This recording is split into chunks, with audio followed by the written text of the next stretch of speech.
So hi everyone, welcome to SSC learn with course. तो दोस्तों, हम आज की इस वीडियो में कुछ इंपॉर्टेंट बात को डिस्कस करने वाले हैं जो कि आईएमडी से रिलेटेड है। ठीक है। तो सबसे पहले आपको मैं बता दूं कि आप सभी को तो पता चले गया होगा कि जो डीवी का रिजल्ट है अपना, वो आ चुका है। ठीक, सबने देख भी लिया होगा कि कौन कौन सेलेक्टेड है, ठीक है, और कौन कौन रिजेक्ट है। ठीक, तो उसी के रिगार्डिंग हम कुछ इंपॉर्टेंट पॉइंट्स को डिस्कस करने वाले हैं, ताकि जब भी आपका ज्वाइनिंग या ज्वाइनिंग होगा तो आप उन सारी बातों को जान लें। ठीक है।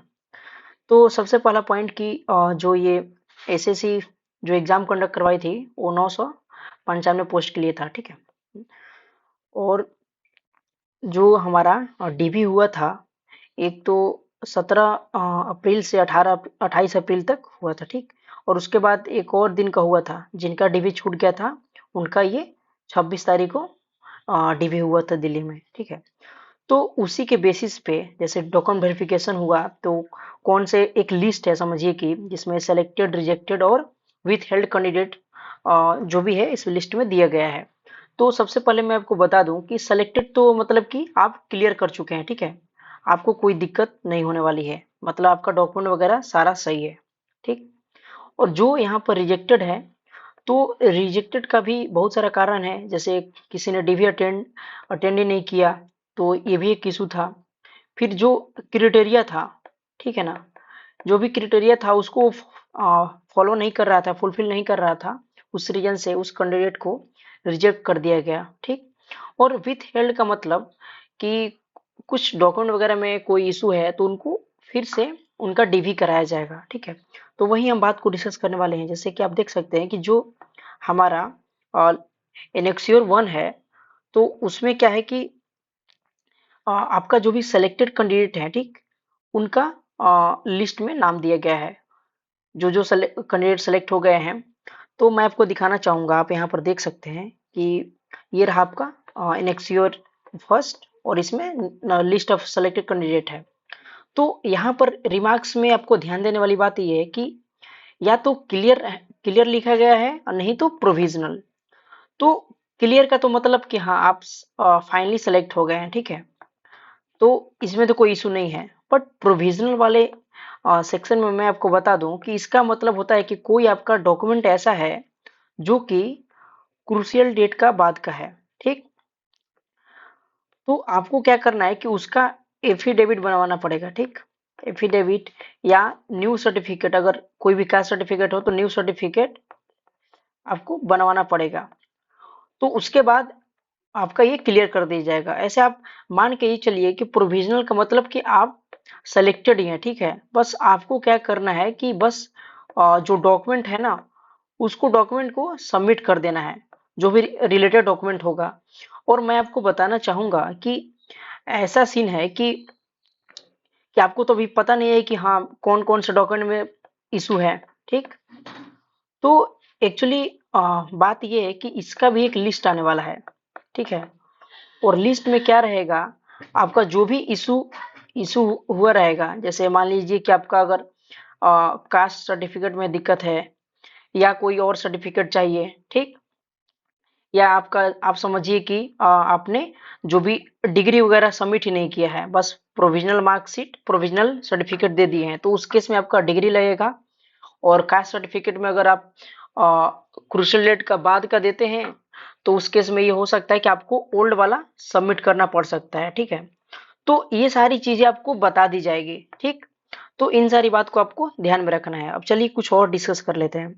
जैसे अब यहाँ पर आप देख सकते हैं कि जो एनेक्सियो 2 है, ठीक, एनेक्सियो 2 में क्या है कि आपको रिजेक्टेड लिस्ट का कैंडिडेट जो भी है उसको उस लिस्ट में दिया गया है। ठीक है, जैसे उसका रीजन यही बताया कि not fulfilling the eligibility of criteria and those who have not attended the document verification, therefore rejected, and the list is also pending below at the annexure second। मतलब सिंपल सी बात है कि अगर कोई डीवी देने नहीं गया है, ठीक है, या तो एलिजिबिलिटी क्राइटेरिया में इशू है, तो उस केस में वहां पे जो कैंडिडेट को रिजेक्ट कर दिया गया है और उनको रिजेक्टेड लिस्ट में डाल दिया गया है। ठीक है, जैसे आप यहाँ पर मैं आपको दिखाना चाहूंगा।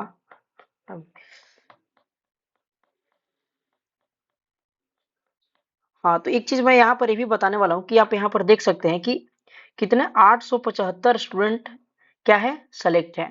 ठीक है, मतलब टोटल सीट कितना थी, 995 सीट थी, उसमें से 875 लोग सेलेक्ट हुए, तो अप्रोक्स मान सकते हैं आप कि 100 बच्चे रिजेक्ट हो चुके हैं।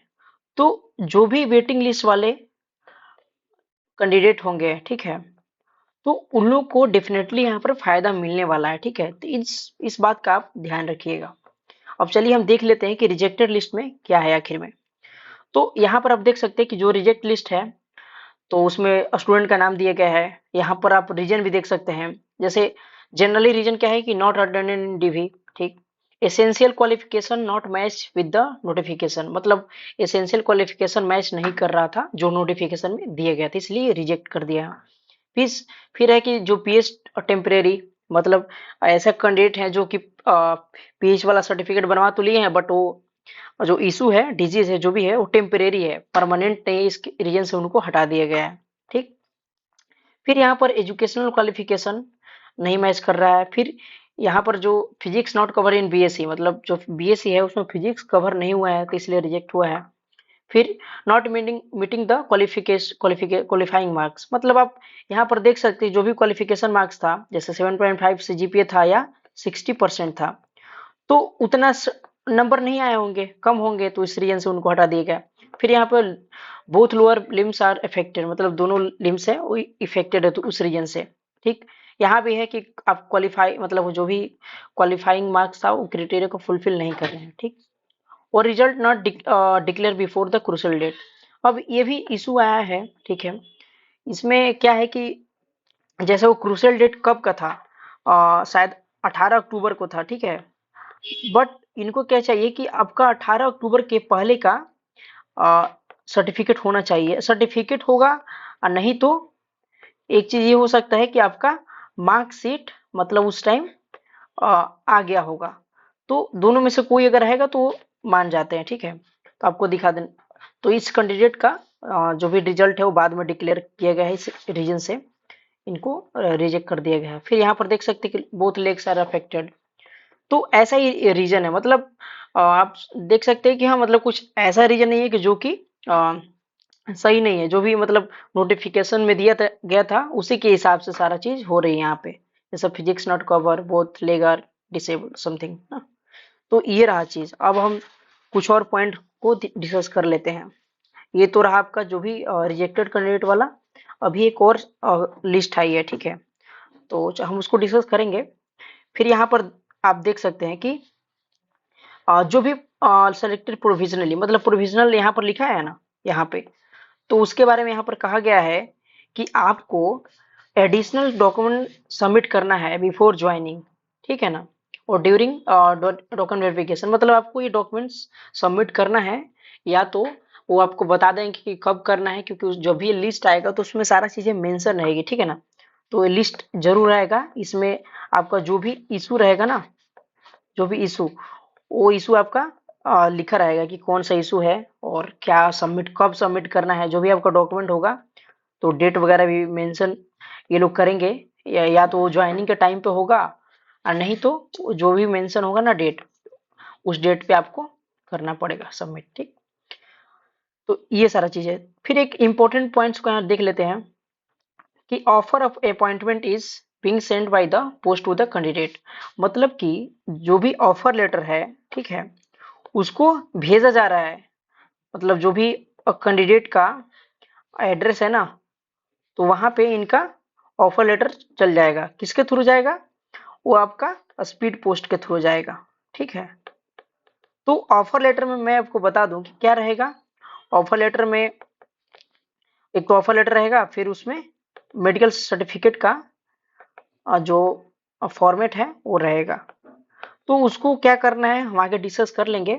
ठीक है, अब एक और चीज यहाँ पर आप देख सकते हैं कि रिप्रेजेंटेशन, इसका ये मतलब हुआ है कि किसी को कोई इशू लग रहा है कि मतलब रिजेक्ट हो गया है, बट वो रियली में ऐसा नहीं है, कोई रीजन है कि वैलिड रीजन नहीं है, तो क्या कर सकता है कि खुद को रिप्रेजेंट कर सकता है कि डॉक्यूमेंट या जो भी दिखा सकता है कि सर मेरे पास ये डॉक्यूमेंट है, तो मेरे को रिजेक्ट नहीं करना चाहिए था, तो दिखाओगे वो भी कब, 7 दिन के अंदर दिखा देना आपको। तो उस केस में आपको अगर उनको सही लगा तो आपको वो सेलेक्ट भी कर सकते हैं, ठीक है। तो इस बात का आप ध्यान रखिएगा कि जो भी कैंडिडेट ऐसे होंगे कि कुछ कैंडिडेट होंगे कि जिनका वैलिड रीजन से मतलब वो मतलब ऐसे ही रिजेक्ट हो गए हैं, तो वो रिप्रेजेंट खुद को कर सकते हैं, ठीक है। फिर यहाँ पर एक और पॉइंट मिस हो गया था कि विथ हेल्ड का क्या मतलब है। विथ हेल्ड का मतलब है कि उनका उस कैंडिडेट का डॉक्यूमेंट फिर से वेरिफिकेशन होगा, ठीक है। तो उनका भी लिस्ट नीचे दिया है, मैं आपको दिखा देता हूँ, ठीक है। तो उस लिस्ट में आपको जो भी विथ हेल्ड कैंडिडेट है उनका नाम दिख जाएगा। मतलब इस केस में उनको फिर से डॉक्यूमेंट वेरिफिकेशन करना है। यहाँ पर लिखा हुआ है विथ हेल्ड, तो मतलब कि यहाँ पर डॉक्यूमेंट वेरिफिकेशन फिर से इनका होगा। तो चलिए कुछ हम इम्पोर्टेंट पॉइंट्स को अब डिस्कस कर लेते हैं, जो कि सूत्रों से पता चलता है कि हाँ ये चीज चल रही है और ये ऐसा हो सकता है, ठीक है। तो पहली बात की ऑफर लेटर कब आएगा, ठीक। तो ऑफर लेटर आपको 13 जून तक डिस्पैच हो जाएगा, ठीक है। आपको भी पता है कि रोजगार मेला भी लगने वाला है, वो भी 13 जून को ही, ठीक। तो इस रीजन से वो उसी दिन डिस्पैच होगा और स्पीड पोस्ट के थ्रू आएगा, तो मतलब आप मान सकते हैं कि 3 से 4 दिन 3 से 4 दिन लग सकता है, ठीक है। तो 3 से 4 दिन लगेगा, अगर किसी का पास में हुआ तो 1 से 2 दिन में भी आ जाएगा। तो ये डिपेंड करता है, यहाँ पर आप देख सकते हैं थ्रू स्पीड पोस्ट आएगा, ठीक। फिर यहाँ पर आप देख सकते हैं कि मेडिकल सर्टिफिकेट का, तो मेडिकल सर्टिफिकेट जो होगा वो आपका उसी ऑफर लेटर के साथ आएगा। तो आपको क्या करना है कि मेडिकल सर्टिफिकेट सीएमओ से साइन करा के आपको फिर से उसको आईएमडी को भेजना है स्पीड पोस्ट के थ्रू, ठीक है। जब आपका आप ऑफर लेटर में कर दीजिएगा, साइन करके फिर मेडिकल सर्टिफिकेट को अटैच करके उसको यहाँ पे पोस्ट के थ्रू आपको सेंड कर देना है, ठीक है। अब ज्वाइनिंग लेटर की बात किया जाए कि ज्वाइनिंग लेटर कब आ जाना चाहिए, तो देखिए जैसा प्रोसेस चल रहा है उसके हिसाब से तो अभी 13 जून को, या आप मान सकते हैं कि 15 से 18 तक तो जून तक आपको क्या होगा, जो अ, ये ऑफर लेटर आएगा वो सबके पास पहुंच जाएगा। तो उसमें भी टाइम लगेगा, क्योंकि आपको पता है कि मेडिकल करवाना है, तो मेडिकल में भी कुछ टाइम लगेगा। तो इस रीजन से आप ये मान सकते हैं कि जो आपका ज्वाइनिंग लेटर होगा वो या तो लास्ट जून में आएगा, और नहीं तो जैसे आप सबमिट कर देंगे, सारे लोग का सबमिट हो जाएगा ऑफर लेटर, तो जून तक क्या दे देंगे, नहीं तो लास्ट जून और मिड जुलाई के बीच में आप मान सकते हैं, ठीक है। तो उसी इस केस में आ जाना चाहिए, ठीक है। और ज्वाइनिंग कब होगा, तो ज्वाइनिंग आप मान सकते हैं कि अगर ज्वाइनिंग लेटर आ रहा है तो उसके बाद ही होगा। तो सिंपल सी बात है कि आपको ज्वाइनिंग या तो मिड जुलाई में होगा और नहीं तो उसके बीच में होगा, जैसे लास्ट जुलाई और मिड जुलाई के बीच में, ठीक है।